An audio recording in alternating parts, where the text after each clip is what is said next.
మన ప్రభువును రక్షకుడునైన యేసుక్రీస్తు శ్రేష్టమైనటువంటి నామములో మీ అందరకు నా యొక్క హృదయపూర్వకమైన శుభాలు వందనాలు తెలియజేస్తున్నాను.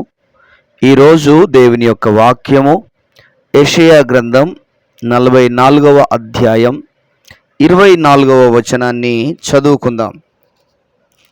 గర్భము నుండి నిన్ను నిర్మించిన నీ విమోచకుడగు యెహోవా ఈలాగు సెలవిచ్చుచున్నాడు. యెహోవానగు నేనే సమస్తమును జరిగించువాడను. నేనొకడనే ఆకాశమును విశాలపరిచిన వాడను. నేనే భూమిని పరిచిన వాడను. మరొకసారి చదువుకుందాం. యెషయా గ్రంథం 44వ అధ్యాయం 24వ వచనం. గర్భము నుండి నిన్ను నిర్మించిన నీ విమోచకుడగు యెహోవా ఈలాగు సెలవిచ్చుచున్నాడు. యెహోవానగు నేనే సమస్తమును జరిగించువాడను. నేనొకడనే ఆకాశమును విశాలపరిచిన వాడను. నేనే భూమిని పరిచిన వాడను. దేవుని మహోన్నతమైన నామమునకు మహిమ, ఘనత, ప్రభావములు కలుగునుగాక. క్రీస్తునందు నా ప్రియమైనటువంటి దేవుని ప్రియులారా, చదవబడిన దేవుని లేఖనమును మనం చూస్తే, చదవబడినటువంటి దేవుని లేఖనములో ప్రభువు మాట్లాడుచున్నాడు. గర్భము నుండి నిన్ను నిర్మించిన నీ విమోచకుడు ఎవరట? మన ప్రభు అయిన దేవుడు మనలను నిర్మించినవాడు. ఎక్కడ నిర్మించాడట? గర్భము నుండి మనలను నిర్మించినవాడు మన విమోచకుడైనటువంటి ప్రభువు మనకు సెలవిస్తూ ఉన్నాడు. ఏమంటున్నాడయ్యా? యెహోవానగు నేనే సమస్తమును జరిగించువాడను. మన విమోచకుడు, మనలను నిర్మించినటువంటి మన దేవుడు ఏమంటున్నాడంటే, నేనే సమస్తమును జరిగించువాడను అని ప్రభు సెలవిస్తూ ఉన్నాడు. క్రీస్తునందు ప్రియమైనటువంటి దేవుని ప్రియులారా, దేవుని ప్రజలారా, ప్రభువే సమస్తమును జరిగించగలిగిన వాడు. దేవునికి అసాధ్యమైనటువంటిది ఏది కూడా లేదు. ఏదైనా చేయగలిగినటువంటి సర్వశక్తి కలిగిన దేవుడు, సమస్తమును జరిగించగలిగిన వాడు. మనము ఆది కాండం మొదలుకొని గమనించినట్లయితే ఎన్నో అద్భుతమైన కార్యాలను ప్రభు చూశాడు.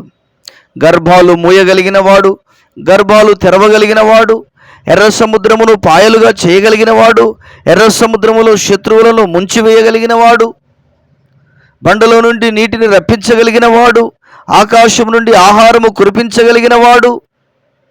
ప్రియులారా, ఆయనకు అసాధ్యమైనది ఏది కూడా లేదు అనే సత్యాన్ని మనం గమనించాలి. ఆయనే సమస్తమును జరిగించేవాడు.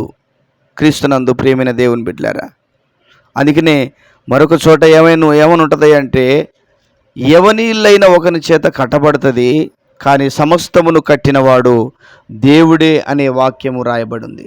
ప్రియమైన దేవుని బిడ్డలారా, దేవుడు చేయకపోతే అది ఎవరి వల్ల కాదు. దేవుడు చేయకపోతే అది ఎవరు చేయలేరు. దేవుడు చేస్తాడు కాబట్టే, దేవుని వల్ల జరుగుతుంది కాబట్టి, దేవుడు చేయగలిగిన వాడు కాబట్టి, దేవుడు చేయగలిగిన శక్తిమంతుడు కాబట్టి, నా ప్రియమైన దేవుని బిడ్డలారా, అన్నీ కూడా జరుగుతూ ఉన్నాయి. దేవునికి మహిమ కలుగునుగాక. కనుక ఈరోజు నీవు దేని విషయంలో బాధపడుతున్నావో, దేని విషయంలో కృంగిపోయావో, దేని విషయంలో నలిగిపోయావో, దేని విషయంలో నీవు ఇబ్బందులకు గురవుతున్నావో, ప్రభు అంటున్నాడు, నేనే సమస్తమును జరిగించువాడను. దేవునికి మన పరిస్థితులను అప్పగించుకోగలిగితే, దేవునికి మన పరిస్థితులను చెప్పుకోగలిగితే, దేవునికి మన అవసరాలను చెప్పుకోగలిగితే, నిశ్చయముగా ఆయన మన ఎడల తన కార్యమును జరిగించగలిగిన శక్తిమంతుడు అనే విషయాన్ని జ్ఞాపకం చేసుకోవాలి. ప్రియులారా, అందరికీ అన్నీ సాధ్యము కాదు, అందరూ అన్నీ చేయలేరు, అందరి వల్ల అన్నీ కావు. కానీ మన ప్రభు అయిన దేవుని వలన సమస్త కార్యాలు జరుగుతాయి, సమస్తమైన కార్యాలు జరుగుతాయి. అది స్వస్థతే కావచ్చు, అది విడుదలే కావచ్చు, అది మరొకటి ఏదైనా కావచ్చు. ప్రియులరా, ఎలాంటి వాటికైనా మార్చగలిగిన శక్తి కలిగిన ప్రభువు మనం ఆరాధించేటువంటి నజరేయుడైనటువంటి దేవుడు. కనుక ఆయన సన్నిధిలో నిట్టూర్పు విడుస్తూ, ఆయన సన్నిధిని ప్రార్థించగలిగిన వారముగా, ఆయన సన్నిధిని మనము మొరపెట్టుకోగలిగిన వారముగా, ఆయన సన్నిధిని మనం కనిపెట్టుకోగలిగిన వారముగా మనం ఉండగలిగితే దేవుడు అద్భుతమైన కార్యాలను జరిగించగలిగిన వాడు, ఆశ్చర్యమైన కార్యాలు చేయగలిగిన వాడు. ప్రియులారా, చూడండి, ఎందరి జీవితాలను దేవుడు ఫలభరితంగా మార్చాడు. మనము మనుష్యుల మీద ఆధారపడతాం, మనుష్యులను నమ్ముకుంటాం, మనుష్యుల వల్ల అవుతుంది అనుకుంటాము.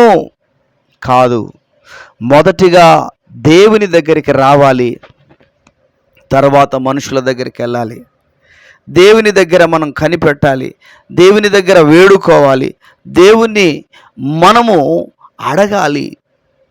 దేవుని సన్నిధిలో దేవుని ద్వారా మనం పొందుకోగలగాలి. దేవుడు చేస్తాడు, ప్రతి కార్యాన్ని చేయగలిగిన వాడు, ప్రతి ఒక్కరిని దర్శించగలిగిన వాడు. మన ప్రార్థన ఆయనకు అంగీకారముగా మారితే, మన జీవితాలు ఆయనకు అంగీకారములుగా మారితే ఖచ్చితముగా దేవుడు అద్భుతమైన కార్యాలను, ఆశ్చర్యమైన కార్యాలను జరిగించగలిగిన శక్తిమంతుడైన ప్రభువుగా ఉంటాడు. కనుక ప్రియ దేవుని బిడ్డలారా, ఆయన అంటున్నాడు, నేనే సమస్తమును జరిగించువాడను. ఎస్, మన జీవితాలలో ఆయనే సమస్తము చేయగలిగిన వాడు. అటువంటి కృప భాగ్యమును ప్రభు మనందరికీ అనుగ్రహించునుగాక. ప్రార్థన. ప్రియుడవైన తండ్రి, విన్న మాటలను దీవించి ఆశీర్వదించండి. అవును నాయన, నీవే సమస్తము చేయగలిగిన వాడవు, నీ వలన సమస్తము సాధ్యమవుతుంది. ప్రభువా, నీ పరిశుద్ధ నామానికి స్తోత్రాలు. తండ్రి, మేమే చేతగాని వాళ్ళముగా మీ సన్నిధిలో సరి అయిన జీవితాన్ని జీవించని వారిగా ఉన్నాము, మమ్మల్ని క్షమించండి. ప్రభా, ఎవరెవరు ఎలాంటి అవసరాల మధ్యలో ఉన్నారో, ఎలాంటి అక్కర్ల మధ్యలో ఉన్నారో మీరు ఎరుగుదురు. వారి అవసరాలు తీర్చండి, వారి అక్కర్లు తీర్చండి. వారికి ఉన్న సమస్త విధములైన ఇరుకులు, ఇబ్బందులన్నిటినీ తొలగించి మీ నామానికి మహిమను తెచ్చుకోమని కృతజ్ఞతాస్తుతులు, స్తోత్రాలు, వందనాలు చెల్లిస్తూ యేసయ్య ఘనమైన నామములో ప్రార్థించి వేడుచున్నాము, ప్రియమైన పరలోకపు తండ్రి. Amen, amen. దేవుడు మనందరినీ దీవించి ఆశీర్వదించునుగాక. ఆమెన్.